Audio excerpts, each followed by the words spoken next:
Hey everybody, how's it going? I hope you're having a lovely day. It's impossible to not have a smile on your face when you wake up and you look out your window and it literally looks like a paid-for desktop background or screensaver.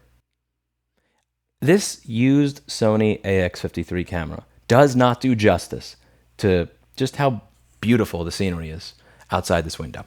Anyway, what I'd like to discuss today is a myth that I've been going over on this channel for a really long time. And that myth is the myth that the authorized repairman or repairwoman is kind of like the new Soviet man, somebody that is not really brought down by the inherent flaws in humans, somebody that's driven by different incentive structures that will never do the wrong thing.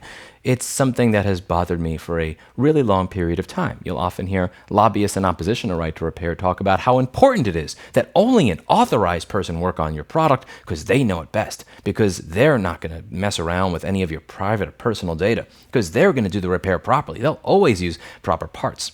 And on this channel, we've gone over why this is not true in many different ways. Whether we're talking about authorized repair technicians that don't even know that the charge port is not soldered to the device and are trying to charge customers $350 to replace their phone instead of replace a charge port that literally clicks in and clicks out.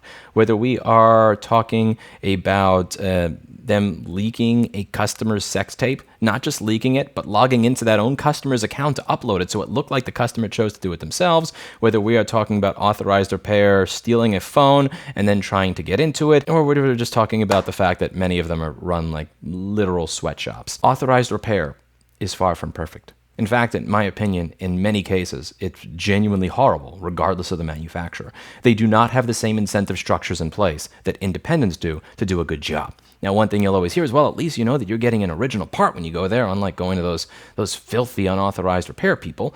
And that's also not always the case. Now, there may be a little bit of Babelfish here because the article I'm about to read you has been translated from Polish to English. So this is talking about a place in Warsaw called iSpot. Information about problems with the iSpot service appeared today. According to our sources, due to irregularities detected in the Warsaw branch of the website, had sprinkled, I'm guessing that is some Babelfish, and an audit of several people is flying to Poland straight from Cupertino. According to our information, irregularities took place in the Warsaw iSpot Service Center.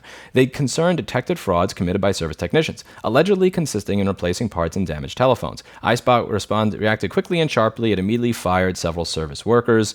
There has been no such thing in the history of the Polish market so far. It's a pity that this happened. And there is another website that has its own sources that went a little bit more in-depth and into detail with this. And the absolute TLDR of this semi-Babelfished article is that people were showing up for warranty repair. Now, what makes this a little bit more egregious than somebody simply lying about the parts they were putting in the phone is that they're not only screwing over the customer in this case, they're screwing over the customer and Apple. The TLDR of what was happening here is that a customer would show up for a warranty repair.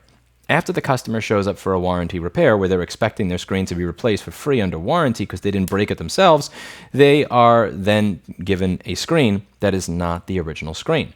Now, what makes this disgusting is because this is a warranty repair, Apple is actually paying for this replacement screen. The customer is not paying, and the shop is not paying.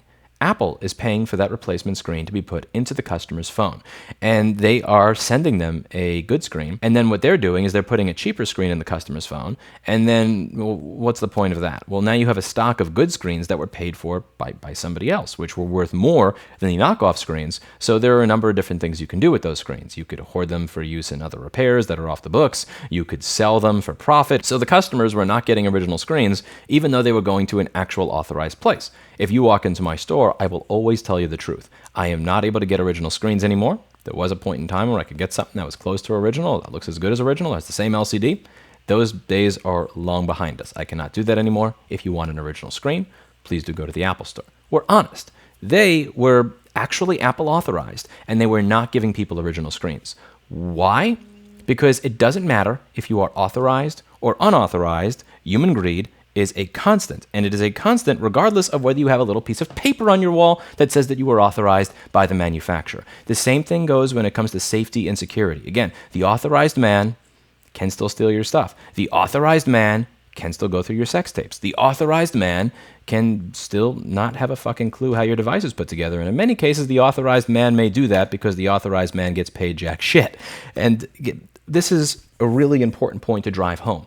It doesn't matter if you go to an authorized service center or an unauthorized service center. At the end of the day, you are dealing with human beings, and human beings are fallible. There is no such thing as an authorized service center that has a different species of people working there that somehow do not have the capability to be perverted, do not have the capability to be lazy, do not have the capability to be greedy, and above all, do not have it in them to just be ignorant of the devices that they are working on. You know, one of the videos I did a long time ago, about 7 years ago, back when I still had hair, was how the authorized repair center is forced to screw the customer.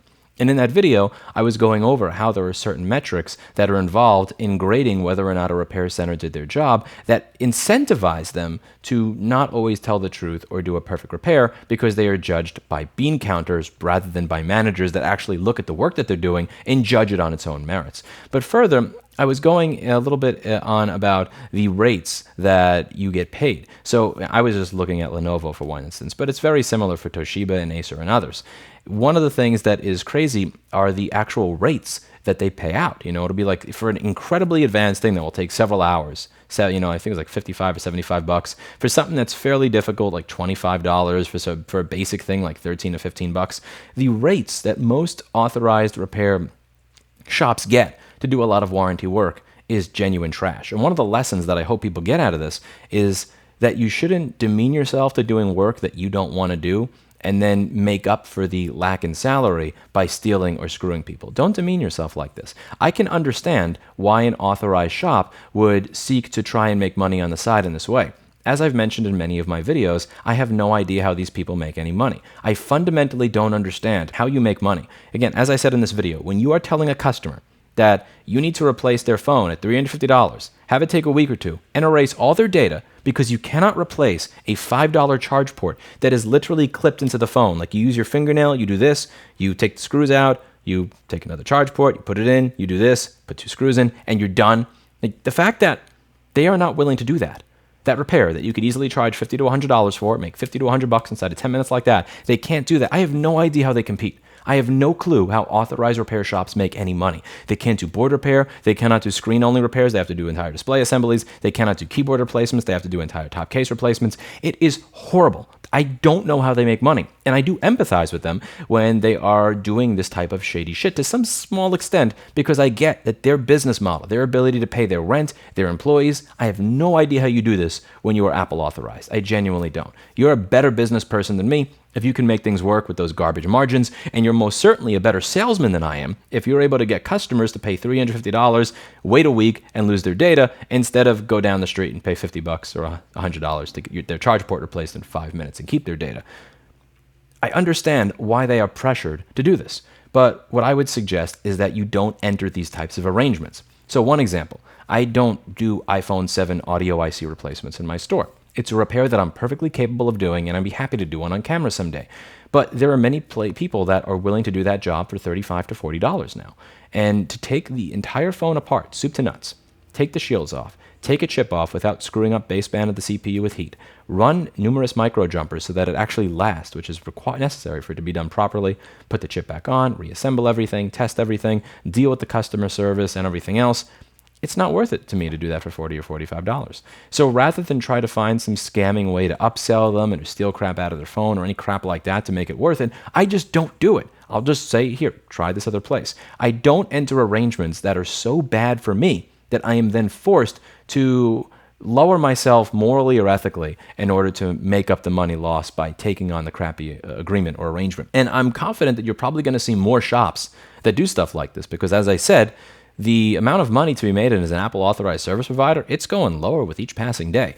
There are more independent repair shops opening every single day. More people are entering this industry. More people are entering this industry in a competitive manner. They're replacing flex cables rather than entire assemblies. They are replacing keyboards rather than entire top cases. They are fixing motherboards rather than replacing them. There are more repair shops opening that are like ours that are willing to do a little bit more digging so that they could not only increase their own profit margins, but save the customer a massive amount of money, time, and retain their data. And as that continues, these authorized shops are going to be pushed and pushed and pushed more to the limit. And fraud at that point is going to become something that is more and more alluring as a means to make their business work. Hypothetically speaking, let's say that this repair shop was actually selling the parts on the side. I wonder what it is that's creating demand for these parts to be sold to the point where a repair shop would open themselves up to an audit by Apple for their illegal thefts and illegal activity.